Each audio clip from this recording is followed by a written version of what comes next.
Hey there, welcome to your part of fortune reading. You have part of fortune in the third house in the sign of Virgo.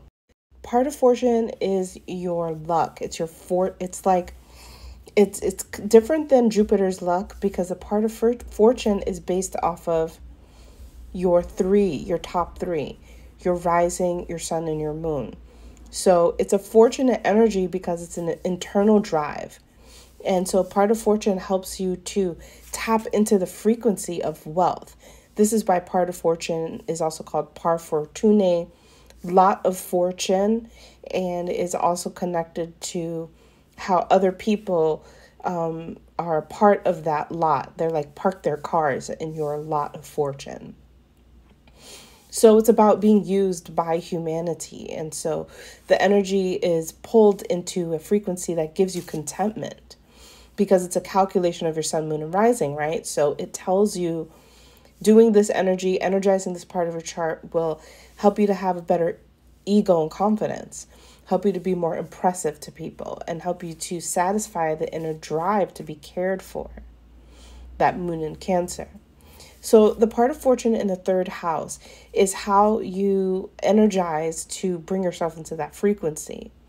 The third house is connected to advertisement. It's connected to commerce, commercials, short forms of media like television shows.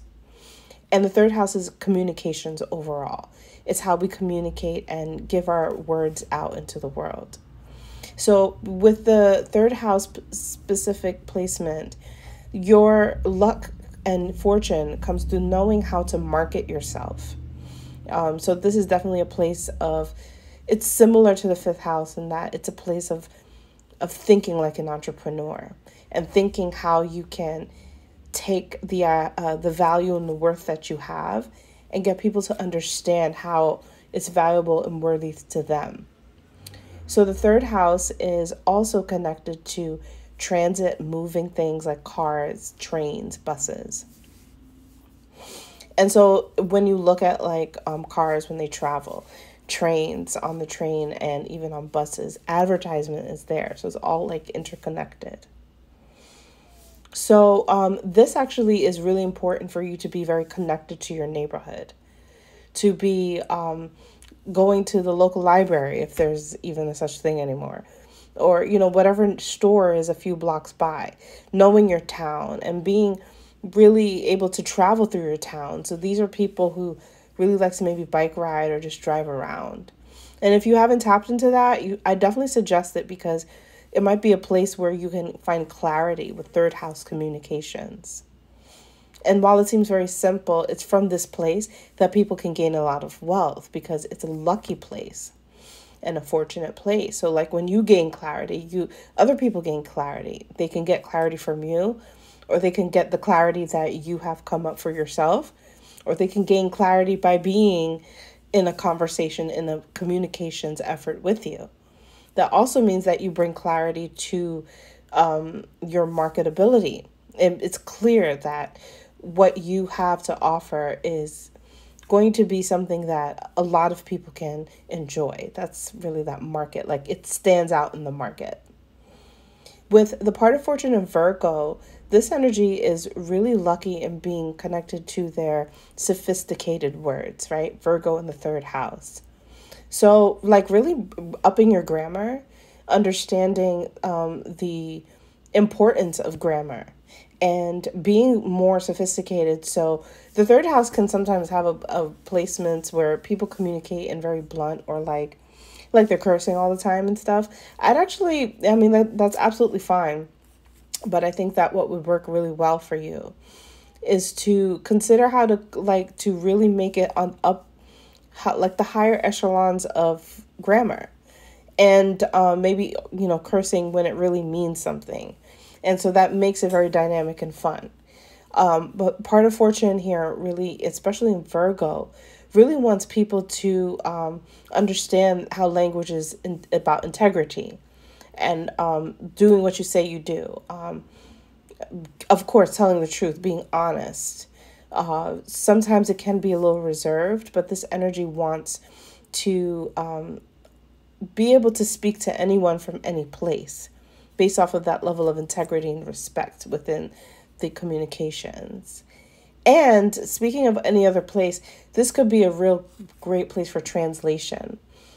I would highly suggest that you learn another language or embody something like that so that you could play around with translation. Even if it's not something that you use, it would be something that actually works your brain through the third house mechanisms, basically, helping you to practice translating like maybe very intense emotions into something that people understand. So this is how you sharpen that skill. And across the board, the third house is a house of sharpening skills for sure. Therefore, any skills that you have, I also call the third house the house of the workshops. Like, for example, Beyonce, she has part of fortune in the third house, not in the same sign, but in the same house.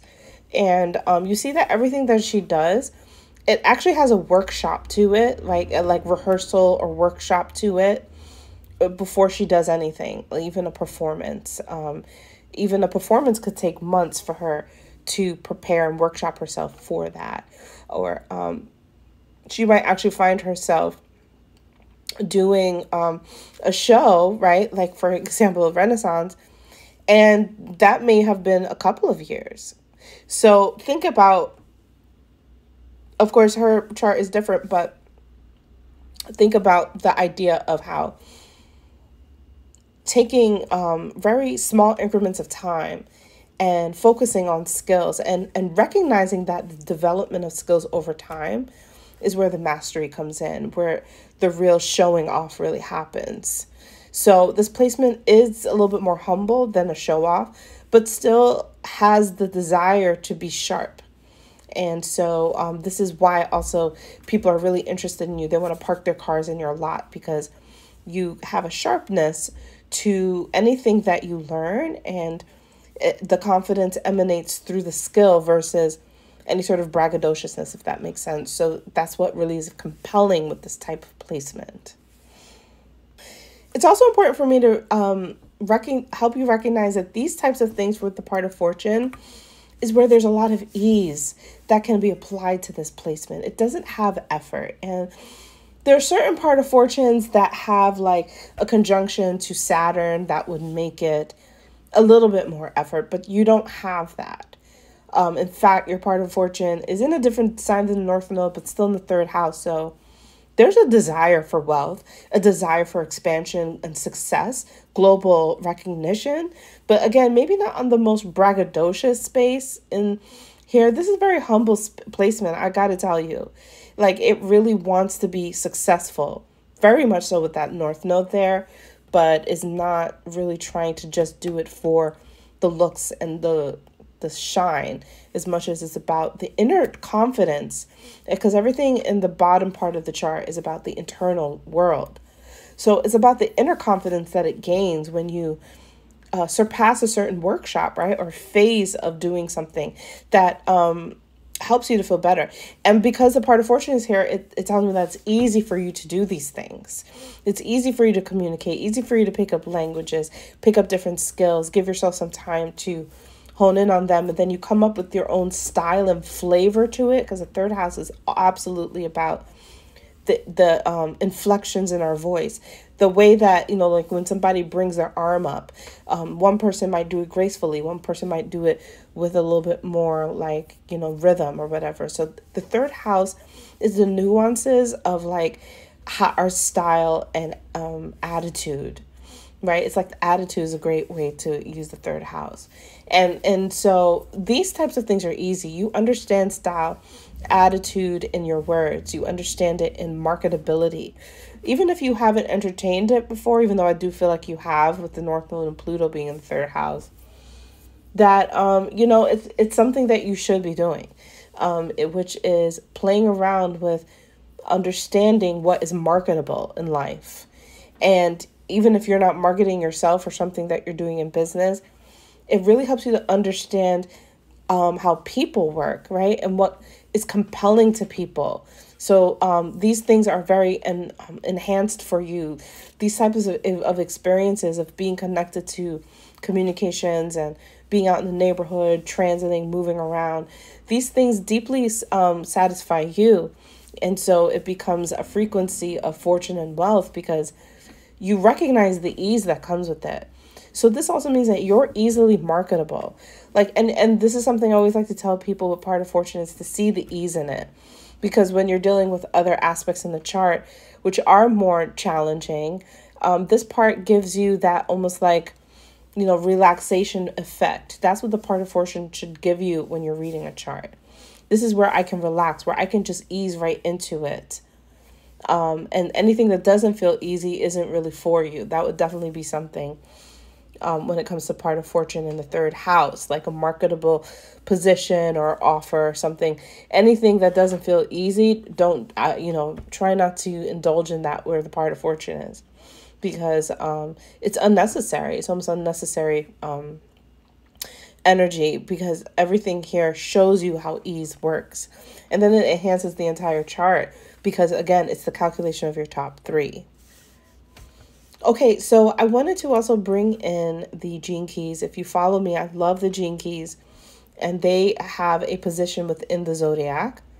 So your part of fortune, and so I can give you an archetype of your part of fortune. Your part of fortune archetype is gene key 6.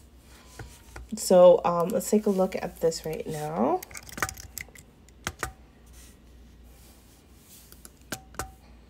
Gene key 6 is the peacemaker. And this placement is very tranquil. It's very similar to another one that is called the tranquil.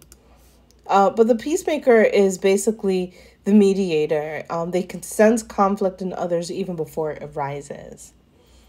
So when we think about this archetype being in the third house, this could be someone who's really good at helping to communicate where there's turbulence and difficulty for people to understand each other. And this is how this archetype can really work in your favor. Recognize that it's very easy for you to sense conflict, recognize where it's coming from, and resolving it. And it's also very easy for you to create healthy boundaries with this archetype placement. And so the inner urge here is to have peace, is to not have an unnecessary confrontation.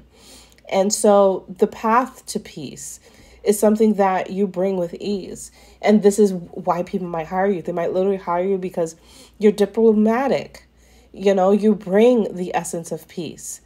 This is why they might ask you to come in and speak on their podcasts or have conversations or interviews, because of the ability to convey the message of the peacemaker. So I hope that this will serve you on your journey. Thank you so much for letting me read for you, and I wish you the best. Peace and love.